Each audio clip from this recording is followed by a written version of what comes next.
Previous lecture में हमने देखा कि कैसे हम डिफरेंट टाइप के HTML फॉर्म एलिमेंट्स को यूज़ कर सकते हैं, कौन से डिफरेंट टाइप के फॉर्म एलिमेंट्स हैं। HTML में डिफरेंट इनपुट टाइप्स कौन से होते हैं। अ, आज के इस लेक्चर में मैंने हम लोग देखेंगे कि जो डिफरेंट HTML इनपुट टाइप्स हैं उन फॉर्म के अंदर हम इनपुट टाइप्स को कैसे यूज़ कर सकते हैं, और कुछ जो मोस्ट इम्पोर्टेंट इनपुट टाइप्स हैं जो हम जनरली अपने प्रोग्राम्स में जब भी हम कोई वेब पेज डिज़ाइन करते हैं, फॉर्म्स डिज़ाइन करते हैं, उसके अंदर यूज़ करते हैं, उनको कुछ प्रोग्रामेटिक एग्जांपल की हेल्प से अंडरस्टैंड करेंगे। तो आज के इस लेक्चर के लिए कंटेंट्स हैं: input type text, input type password, input type submit and reset, input type radio, checkbox, date, button. इसके अलावा इनपुट के लिए हम सेलेक्ट एलिमेंट को भी यूज़ कर सकते हैं, टेक्स्ट एरिया एलिमेंट को भी यूज़ कर सकते हैं। तो इन सब को हम एक प्रोग्रामेटिक एग्जांपल की हेल्प से डिस्कस करेंगे। सो स्टार्ट करते हैं इनपुट टाइप टेक्स्ट से।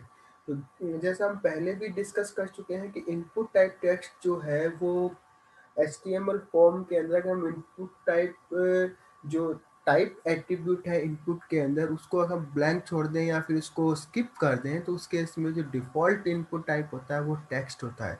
जो एक एक तरीके से एक single line text input field को डिफाइन करने के लिए यूज़ किया जाता है। तो जो एक HTML का जो प्रोग्राम है इसके अंदर हम देख सकते हैं कि ये आपका HTML इसका जो बॉडी पार्ट के अंदर हम जो भी वेब पेज का जो कंटेंट हमें लिखना है वो हम इस बॉडी पार्ट के अंदर देंगे। इसमें से हमने एक फॉर्म डिजाइन किया है, जो फॉर्म के अंदर जो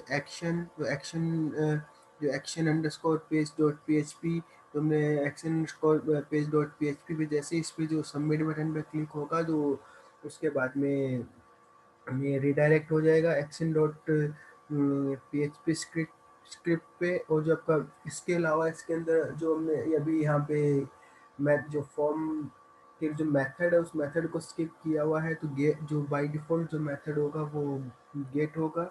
और इसके बाद में जो कुछ यहाँ पे हमने जो इनपुट के लिए दो जो फिर यहाँ पे सबसे पहले एक लेबल डिफाइन किया है। तो लेबल जो आपका फर्स्ट नेम के लिए लेबल, उसका जो फॉर एट्रीब्यूट की वैल्यू एफ नेम। इसके अलावा जो इनपुट टाइप जो उसका वो टेक्स्ट है, और जो लेबल जो लास्ट नेम के लिए लास्ट नेम और उसका इनपुट टाइप उसका भी इनपुट टाइप टेक्स्ट है। और लास्ट में एक बटन डिजाइन किया है सबमिट बटन, जो कि जैसे ही हम उसमें वैल्यू जो फिल करेंगे वो उस सबमिट बटन के थ्रू सबमिट हो सकती है। तो जो यहाँ पे हम ये देख सकते हैं कि एक यहाँ पे जो फॉर्म जो है वो कभी भी जो कोडिंग जो डिस्प्ले नहीं होगी। जब भी हम HTML फॉर्म इसको ब्राउज़र के अंदर ओपन करेंगे तो जो जितना भी कंटेंट है वेब पेज की जो उसको डिस्प्ले रेंडर करके और उस जो ब्राउज़र के अंदर उसके आउटपुट को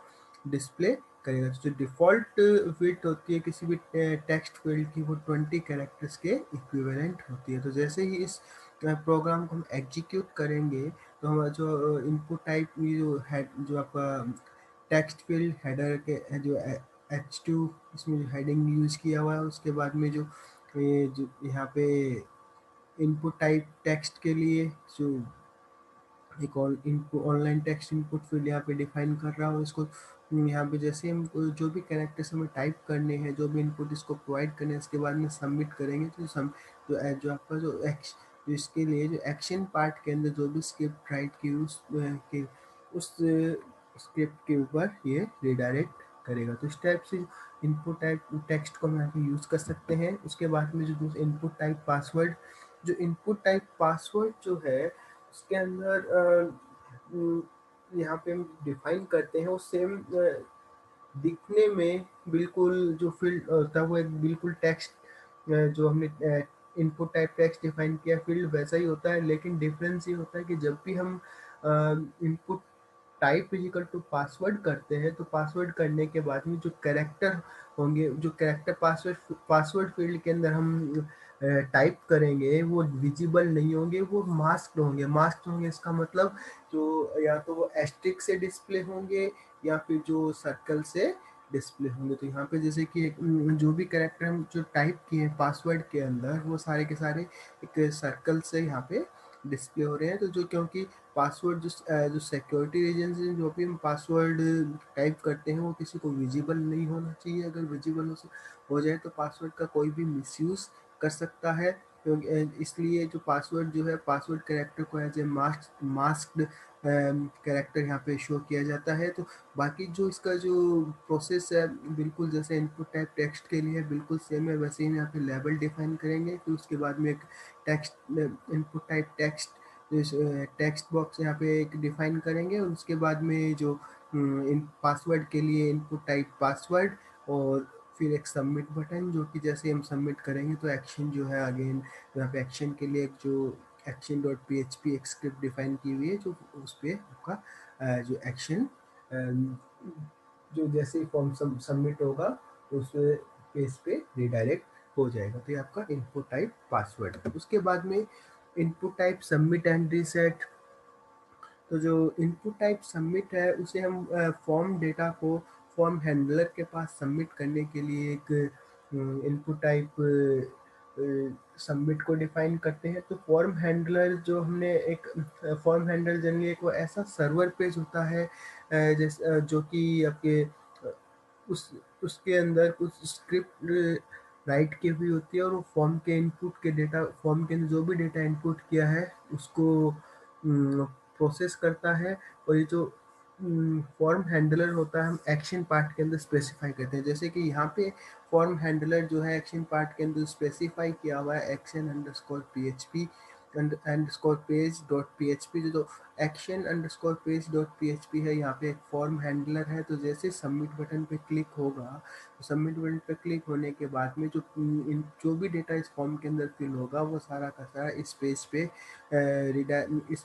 रिडायरेक्ट होगा, सो जो कि सर्वर पे है। और इस डेटा ये जो पेज है उस इनपुट डेटा को अकॉर्डिंगली उसको प्रोसेस करेगा। और इनपुट टाइप जो रीसेट है, इनपुट टाइप रीसेट भी एक यहाँ पे एक रीसेट बटन डिफाइन करने के लिए यूज किया जाता है। और रीसेट जो भी हम जो भी वैल्यू अगर पहले से कोई डिफ़ॉल्ट वैल्यूज हो या फिर हमने कोई भी वैल्यू हमने टाइप की और हमें लगता है कि हमें वैल्यू फिर से इसको वैल्यू फिर से प्रोवाइड करनी है, तो हम जो रीसेट बटन की हेल्प से वैल्यूज़ को रीसेट कर सकते हैं। और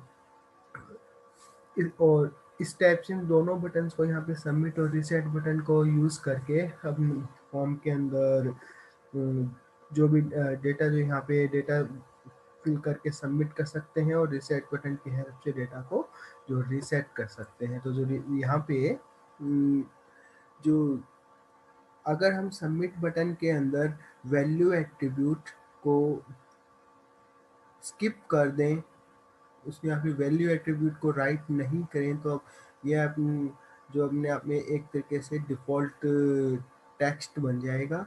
और जो यहाँ पे हम देख सकते हैं कि जब भी इनपुट टाइप में जो इनपुट टाइप के अंदर हम एक तो टाइप सबमिट, और दूसरा जो वैल्यूज़ की वैल्यू भी हम यहाँ पे राइट कर रहे हैं सबमिट। और जो सबमिट अगर हमने इसको सबमिट वैल्यूज़ के अंदर सबमिट नहीं किया, तो इस केस में ये जो आपका एक सिंपल टेक्स्ट यहाँ पे ये बन जाएगा। इस टाइप से जो आपका इनपुट टाइप जो है रीसेट, उसको रीसेट को भी हम यहाँ पे डिफाइन कर सकते हैं।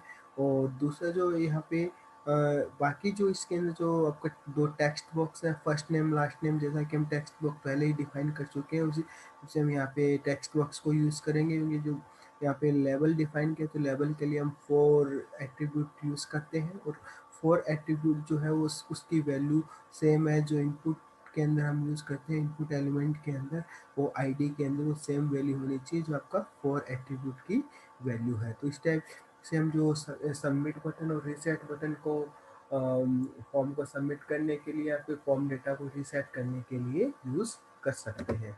अब बात करते हैं इनपुट टाइप रेडियो। तो एक इनपुट टाइप जो रेडियो है, टाइप अगर इक्वल टू रेडियो हो तो एक रेडियो बटन को डिफाइन करता है। तो रेडियो बटन जो है हमारे पास में जो मल्टीपल ऑप्शंस अवेलेबल होते हैं उनमें से किसी एक किसी ऑप्शन को केवल और केवल एक ऑप्शन को चूज़ करने के लिए, सेलेक्ट करने के लिए यूज़ किया जाता है। और इसके अंदर एक चेक एट्रीब्यूट होता है, जो अगर हम चाहते हैं कि पहले से जो कोई भी वैल्यू हमारे पास में जो चेक्ड हो, तो उस वैल्यू को जो जो हम चेक्ड एट्रीब्यूट यूज़ करके उस एट्रीब्यूट उस वैल्यू जिस भी वैल्यू को हम चाहते हैं कि पहले से सेलेक्टेड हो, तो उस वैल्यू में हम चेक्ड एट्रीब्यूट को यूज़ करेंगे। और चेक्ड एट्रीब्यूट को हम जैसे यूज़ करेंगे तो वैल्यू हमारे सामने पहले से ही चेक्ड डिस्प्ले होगी। तो जो चेक्ड एट्रीब्यूट को यहाँ पे यूज़ करने का सबसे बड़ा एडवांटेज ये है कि कई बार जो ऐसा फील्ड होता है जिसकी वैल्यू ऑलमोस्ट कॉमन होती है, जो भी डिफरेंट फॉर्म डेटा हम यूजर से इनपुट लेते हैं उसमें सब यूजर्स के लिए वो वैल्यू कॉमन होती है। जो कॉमन वैल्यू को हम चाहते हैं कि अगर यूज़र उसको किसी भी तरह से स्किप नहीं करे उस फॉर्म वैल्यू को, अगर वो जो आपका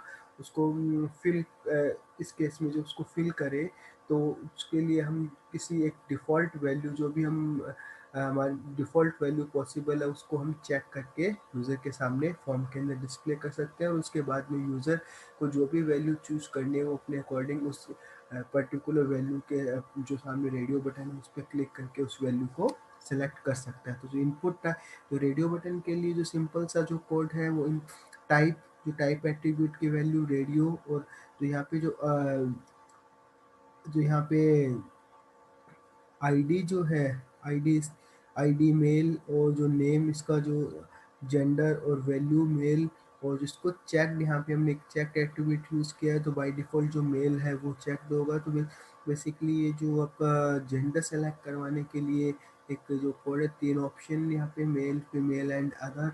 और जो आईडी एट्रीब्यूट लेवल के अंदर जो भी हमने यहाँ पे ये जो रेडियो बटन जो है वो मेल के उसकी मेल के लिए डिफाइन किया, तो लेवल के अंदर भी हम सेम जो आपका 4 एट्रीब्यूट के अंदर मेल यूज़ करेंगे। और उसकी जो यहाँ पे जो मेल एज ए टेक्स्ट जो आपका बटन के सामने डिस्प्ले होगा, इस टाइप से जो फीमेल के लिए और अदर के लिए जो 3, और लास्ट में जो सबमिट बटन, जो सबमिट जो जो भी वैल्यू यूजर सेलेक्ट करेगा उसके बाद में उस वैल्यू को सबमिट करने के लिए। यहाँ पे जो अगेन जो आपका एक्शन पार्ट है, एक्शन पार्ट के अंदर ये डिफाइन किया हुआ है action underscore page dot php। जैसे फॉर्म सबमिट पे बटन पे क्लिक करेंगे, जो फॉर्म डेटा जो है यूजर ने फिल किया है, चूज सेलेक्ट किया है, वो इस सर्वर पे स्पेस के पास में सबमिट हो जाएगा। और उसको जो भी रिक्वायर्ड प्रोसेसिंग पेज इनपुट पे कर सकता है। तो यहाँ पे जो रेडियो इनपुट जो टाइप हम एट्रीब्यूट जनरली यूज़ करते हैं, टाइप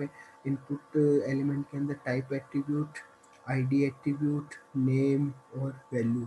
हम जेंडर के लिए जो इसको रेडियो बटन को डिफाइन कर रहे हैं तो उसके लिए नेम आपका जेंडर, और जो वैल्यू अगर मेल है तो मेल, और अगर फीमेल है तो फीमेल, और अदर है तो अदर। उसके लिए हम जो भी वैल्यू यहाँ पे यूज़ करना चाहें वो वैल्यू यहाँ पे यूज़ कर सकते हैं। तो वैल्यू बेसिकली जैसे ही यूजर्स वैल्यू जो यहाँ पे एट्रीब्यूट है वो जो एक जो आपका नेम और वैल्यू पेयर जो होता है वो सर्वर के पास में हम गेट मेथड यूज़ करते हैं, तो नेम वैल्यू पेयर के फॉर्म में जो डेटा सबमिट होता है, तो gender is equal to male. ये अगर मेल सेलेक्ट करके सबमिट करते हैं तो सर्वर के पास जाएगा gender is equal to male, और अगर फीमेल सेलेक्ट करके सबमिट करते हैं तो सर्वर के पास जाएगा gender is equal to female. तो इस टाइप से जो भी आपका जो नेम और वैल्यू जो आपका ये इस जो कॉम्बिनेशन है दोनों का, वो एक तरीके से एट्रीब्यूट का नेम और उसकी वैल्यू दोनों के पेयर को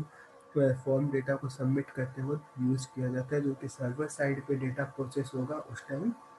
वो जो उसमें से जो स्क्रिप्ट है जिसपे आप फॉर्म सबमिट होने के बाद में जो फॉर्म सबमिट होने के बाद में जिस पे रीडायरेक्ट होगा, तो वो जो स्क्रिप्ट है उस डेटा पे प्रोसेस कर सकता है। उसके बाद में जो इनपुट टाइप चेकबॉक्स, जो चेकबॉक्स जो है वो डिफरेंट जो एक चेकबॉक्स डिफाइन करने के लिए यूज़ किया जाता है। तो चेकबॉक्स और रेडियो बटन में डिफरेंस ये है कि रेडियो बटन के अंदर हम केवल और केवल जो भी हमारे पास ऑप्शन अवेलेबल उनमें से एक ही ऑप्शन को सेलेक्ट कर सकते हैं, जबकि चेक बॉक्स के अंदर हम एक से जीरो या फिर मोर यानी कि या तो हम चाहें तो कोई भी वैल्यू सेलेक्ट नहीं करें, या फिर एक से ज़्यादा वैल्यू भी ज़्यादा ऑप्शंस भी हम सेलेक्ट कर सकते हैं, जो भी हमारे पास में ऑप्शंस चॉइसेस अवेलेबल हैं उनमें से।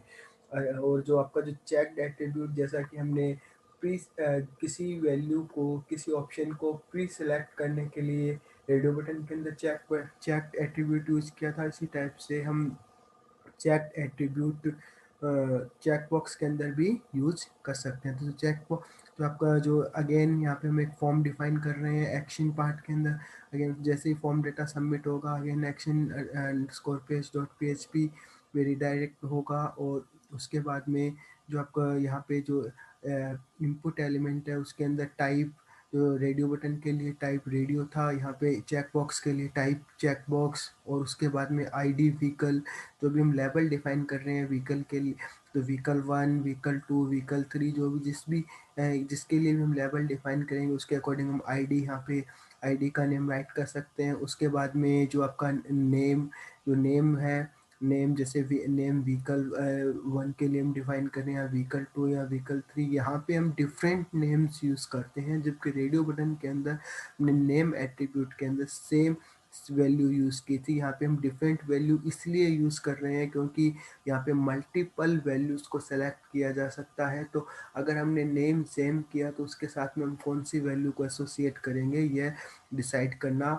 जो स्क्रिप्ट के ऊपर जो ये कौन सी वैल्यू सबमिट होगी उस नेम के साथ एसोसिएट होगी, ये डिसाइड करना पॉसिबल नहीं होता। इसलिए जो भी आपका डिफरेंट ऑप्शन है उसके लिए हम डिफरेंट नेम यूज़ करते हैं। उसके बाद में जो वैल्यू, जो वैल्यू बाइक, कार, बोट, जो भी जिस भी आइटम की जो भी हम जैसे कि ये व्हीकल्स, कौन से व्हीकल एक पर्सन ऑन कर सकता है, किसके पास कौन से व्हीकल हैं, उसको सेलेक्ट करवाने के लिए देखिए फॉर्म डिजाइन किया गया है। तो इस फॉर्म के अंदर जो बाइक, कार, बोट, जो डिफरेंट टाइप के व्हीकल्स हैं उनके लिए तीन ऑप्शन जो चेक बॉक्स के फॉर्म में अवेलेबल हैं यहाँ पे। और दूसरा जो उसके बाद में जो चेक एट्रीब्यूट, जैसे कि किसी भी ऑप्शन को अगर हम पहले से सेलेक्ट करके रखना चाहते हैं तो उसके लिए चेक एट्रीब्यूट को यूज़ कर सकते हैं। इसी टाइप से हम बाकी जो भी ऑप्शंस हैं उनको भी यहाँ पे डिफाइन कर सकते हैं। तो जैसे ही इस प्रोग्राम को एग्जीक्यूट करवाएंगे तो जो आपका जो ब्राउज़र के अंदर जो जो भी चेक बॉक्स के जो भी आइटम्स हैं वो यहाँ पे डिस्प्ले होंगे। यहाँ पे 3 आइटम्स और चेक बॉक्स, उसके बाद में आपको जो text, I have a bike, I have a car, I have a boat, और बाय डिफ़ॉल्ट जो यहाँ पे चेक बॉक्स जो है वो जो आई हैव ए बाइक, ये चेक बॉक्स प्री सेलेक्टेड है क्योंकि हमने चेक एट्रीब्यूट को यूज़ किया हुआ है इन बाइक के लिए, तो इसलिए ये आपका जो ऑप्शन जो है वो पहले से सेलेक्टेड यहाँ पे शो होगा। अ, इसके अलावा जो जैसे जो सबमिट बटन, जो आपका सबमिट बटन का जो एज़ यूजुअल रोल होता है, सबमिट बटन पे क्लिक करते ही अगेन ये जो भी वैल्यू हम यहाँ से सेलेक्ट करेंगे उसको ये जो एक्शन पार्ट के अंदर action underscore page dot PHP जो मेंशन किया हुआ है उस पे डेटा, फॉर्म डेटा को सेंड कर देगा। अब बात करते हैं इनपुट टाइप डेट।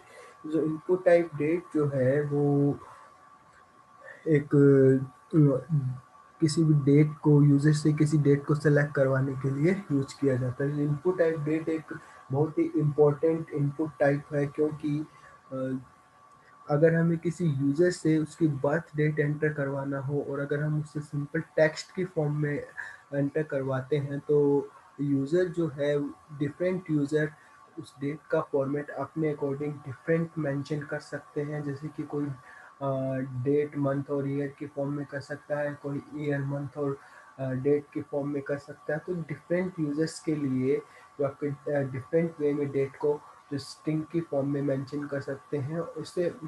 और हम चाहते हैं कि यूज़र जो है वो डेट को जो मेंशन करे वो एक पर्टिकुलर सभी एक ही फॉर्मेट के अंदर मेंशन करें, उसके लिए हम डेट इनपुट टाइप को यूज कर सकते हैं। और डेट इनपुट टाइप जो है उसके उसको डिफाइन करने के बाद में हमारे सामने एक कैलेंडर डिस्प्ले होता है, उसमें से जो भी डेट हमें सेलेक्ट करनी होती है उसमें से उस डेट को हम सेलेक्ट कर सकते हैं। तो जो ये आपका जो डेट पिकर जो है एज ए इनपुट फील्ड आपका शो ये होगा नहीं होगा, ये ब्राउज़र के सपोर्ट पे डिपेंड करता है। जनरली आजकल से सभी ब्राउज़र डेट इनपुट टाइप को सपोर्ट करते हैं। तो जो डेट के लिए हम मैक्सिमम और मिनिमम एट्रीब्यूट भी यूज़ कर सकते हैं। जैसे कि कई बार फॉर्म भरवाते हैं कि जो किसी वैकेंसी कोई वैकेंसी के लिए अप्लाई कर रहा है, और उसके अंदर जो आपका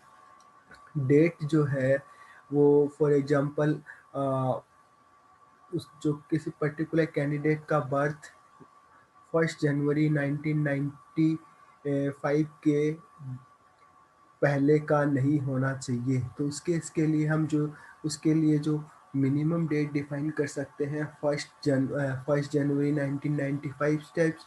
और अगर हमें उसकी जैसे कि हमें ये चाहिए कि किसी कैंडिडेट की उस वैकेंसी के लिए एज 21 से लेके 40 तक है, तो उसके अकॉर्डिंग हम जो डेट की जो मिनिमम और मैक्सिमम वैल्यू को सेट कर सकते हैं। तो जो मैं यहाँ पे हम ये देख सकते हैं कि जो अगेन एक लेबल डिफाइन किया बर्थडे डेट सेलेक्ट करवाने के लिए। बर्थडे हम किसी यूजर से उसका बर्थ डेट क्या है वो इनपुट करवा रहे हैं, और उसके बाद में जो आपका इनपुट टाइप में डेट आईडी बर्थडे, क्योंकि लेवल के अंदर हमने 4 एट्रीब्यूट में बर्थडे यहाँ पे स्पेसिफाई किया, तो आईडी की वैल्यू भी बर्थडे होगी। उसके बाद में उसका जो नेम है वो बर्थडे, और जैसे ही यूज़र इसको सबमिट बटन के थ्रू सबमिट करेगा, जो कि आपका input type is equal to submit, एक सबमिट बटन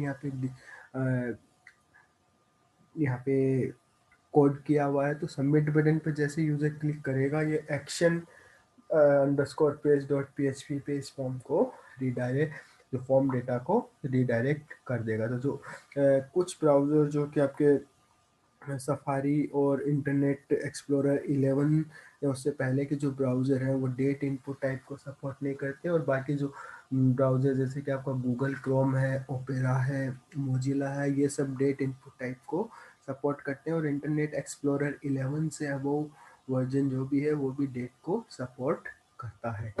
उसके बाद बात करते हैं इनपुट टाइप बटन की। जो इनपुट टाइप बटन जो है वो पर्टिकुलर एक्शन को परफॉर्म करने के लिए जो भी अगर उस बटन को क्लिक करें तो उस किसी पर्टिकुलर एक्शन को परफॉर्म करने के लिए यूज किया जाता है। तो जो एक्शन जो है वो ऑन क्लिक एट्रीब्यूट के अंदर डिफाइन किया जाता है कि हमें उस बटन पे क्लिक करने पे क्या एक्शन परफॉर्म करना है, वो ऑन क्लिक जो आपका एट्रीब्यूट है उसके उस एट्रीब्यूट के अंदर मेंशन करते हैं। तो यहाँ पे जो अगेन जो इनपुट टाइप जो है टाइप इसके लिए टाइप बटन होगा, और ऑन क्लिक जो एट्रीब्यूट है उसके अंदर जैसे कि एक यहाँ पे मैसेज डिस्प्ले किया है, अलर्ट अलर्ट फंक्शन कॉल किया है, और वो एक उसके अंदर एक मैसेज डिस्प्ले करवाया हेलो वर्ल्ड, और वैल्यू जो है उसकी क्लिक मी, यानी कि उस जो बटन के ऊपर जो लेबल होगा बटन के ऊपर क्लिक मी शो होगा, और जैसे ही हम क्लिक मी यहाँ पे क्लिक करेंगे तो क्लिक करते ही हमारे सामने एक मैसेज डिस्प्ले होगा, an embedded page on this page says hello world. तो हेलो वर्ल्ड जो आपका क्लिक करने पे जो ऑन क्लिक जो एक्शन परफॉर्म करना था वो था कि यूजर के सामने एक मैसेज डिस्प्ले करना। तो हेलो वर्ल्ड बेसिकली एक मैसेज है, और अलर्ट तो फंक्शन कॉल करते हैं। तो अलर्ट फंक्शन के अंदर जो भी मैसेज डिस्प्ले करवाते हैं वो एक यूज़र के सामने एक पॉपअप विंडो के फॉर्म में ओपन होता है, पॉपअप विंडो के रूप में ओपन होता है। और जैसे ही हम इस ओके बटन पे क्लिक करेंगे तो ये मैसेज जो फिर उसके बाद में ये मैसेज जो है वो डिसअपियर हो जाएगा। तो इस टाइप से हम कोई भी क्लिकेबल बटन जो है वो इनपुट टाइप बटन की हेल्प से यहाँ पे डिफाइन कर सकते हैं, और एक्शन भी अपने अकॉर्डिंग जो भी हम एक्शन इसके लिए परफॉर्म करना चाहें या फिर कोई मैसेज यूजर को डिस्प्ले करना चाहें वो हम यहाँ पे कर सकते हैं। उसके बाद में जो जो सेलेक्ट एलिमेंट हमारे पास में ड्रॉप डाउन लिस्ट के लिए जनरली यूज करते हैं। तो ड्रॉप डाउन लिस्ट एलिमेंट जो सेलेक्ट एलिमेंट है वो एक ड्रॉप डाउन लिस्ट को डिफाइन करता है। तो ड्रॉप डाउन लिस्ट जैसे कि एक कई बार हम वैकेंसी के लिए कोई फॉर्म फिलअप करते हैं, तो फॉर्म फिलअप करते वक्त और उसके अंदर हमारे पास में स्टेट सेलेक्ट करना है मान लीजिए। तो स्टेट सेलेक्ट करने के लिए हमारे पास में जैसे कि इंडिया कंट्री के अंदर जितने भी स्टेट्स हैं उन स्टेट्स की लिस्ट जो है हम एक ड्रॉप डाउन लिस्ट के अंदर प्रोवाइड कर सकते हैं। और ड्रॉप डाउन उस लिस्ट में से हम किसी एक पर्टिकुलर वैल्यू को हम सेलेक्ट कर सकते हैं।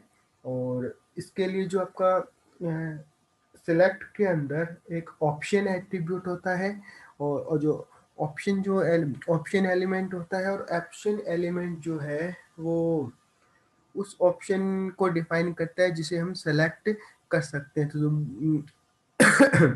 बाय डिफॉल्ट जो किसके सेलेक्ट जो आपका सिलेक्शन हम उसके लिए ड्रॉप डाउन लिस्ट डिफाइन करते हैं उसमें फर्स्ट आइटम सेलेक्टेड होता है। और उसके अलावा जो हम साइज एट्रीब्यूट को यूज कर सकते हैं कि यूजर के सामने कितनी वैल्यूज के लिए विजिबल हो, जितनी वैल्यू हम डिफाइन कर रहे हैं उनमें से कितनी वैल्यू यूजर के सामने उस ड्रॉप डाउन लिस्ट में से विजिबल हो।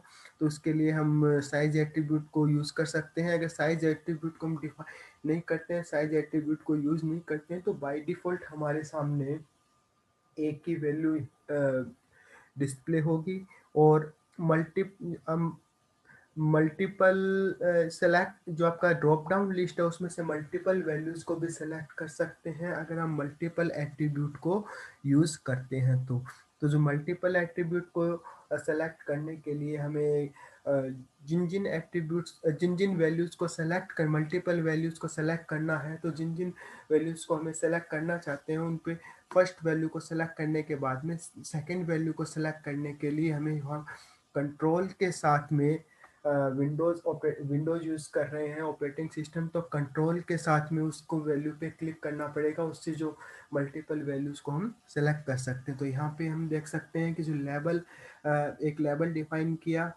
चूज ए कार, और जो 4 एट्रीब्यूट की वैल्यूज के लिए कार, तो सेलेक्ट के अंदर हम उसकी जो आईडी के अंदर भी वही वैल्यू कार्स यूज करेंगे, और नेम भी इसका जो है वो कार्स, और जो इसके साइज 4 ये बताता है कि यहाँ पे हम 4 वैल्यू यूजर के सामने डिस्प्ले करना चाहते हैं मैक्सिमम। और मल्टीपल यहाँ पे एट्रीब्यूट है वो ये बता रहा है कि हम जो मल्टीपल वैल्यूज इस ड्रॉप डाउन लिस्ट में से सेलेक्ट कर सकते हैं। और यहाँ पे 4 वैल्यू जो यहाँ पे जो ऑप्शन जो आपका सेलेक्ट एलिमेंट है उसके लिए जो ड्रॉप डाउन लिस्ट हम डिफाइन करते हैं उसके अंदर वैल्यूज के लिए ऑप्शन एलिमेंट को यूज करते हैं। तो ऑप्शन एलिमेंट के लिए जो आपका वैल्यू एट्रीब्यूट जो भी हम उसके लिए जो वैल्यू फॉर्म डेटा को सबमिट करने के बाद में सर्वर के पास जो वैल्यू जाएगी वो वैल्यू हम यहाँ पे डिफाइन करते हैं।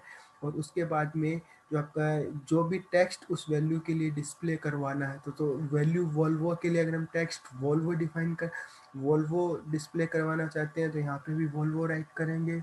इस टाइप से जो भी जिस भी ऑप्शन के लिए जैसे कि जिस भी वैल्यू के लिए हम जो भी यूज़र के सामने जो वैल्यू डिस्प्ले करवाना चाहते हैं तो उसके अकॉर्डिंग हम यहाँ पे उसकी वैल्यू भी यहाँ पे राइट कर सकते हैं। और यहाँ पे जो वैल्यू उसकी यूज़र के सामने डिस्प्ले जो करवाना है वो भी यहाँ पे राइट कर सकते हैं। तो इस टाइप से हम जितने भी ऑप्शंस इसके अंदर इस ड्रॉप डाउन लिस्ट के अंदर डिफाइन करने चाहिए उतने नंबर ऑफ ऑप्शंस यहाँ पे हम डिफाइन कर सकते हैं। तो जो आपका सेलेक्ट एलिमेंट जो है वो एक बहुत ही इम्पोर्टेंट पार्ट है HTML फॉर्म्स के अंदर। अभी तक जो हमने डिस्कस किया है चेक बॉक्स के बारे में, रेडियो बटन के बारे में, ये सब बहुत ही इम्पोर्टेंट जो मोस्ट कॉमनली HTML फॉर्म्स के अंदर यूज़ किए जाते हैं। उसके बाद में जो आपका एक टेक्स्ट एरिया एलिमेंट, जो टेक्स्ट एरिया एलिमेंट जो है वो मल्टी लाइन इनपुट फील्ड जिसे हम टेक्स्ट एरिया कहते हैं उसको डिफाइन करने के लिए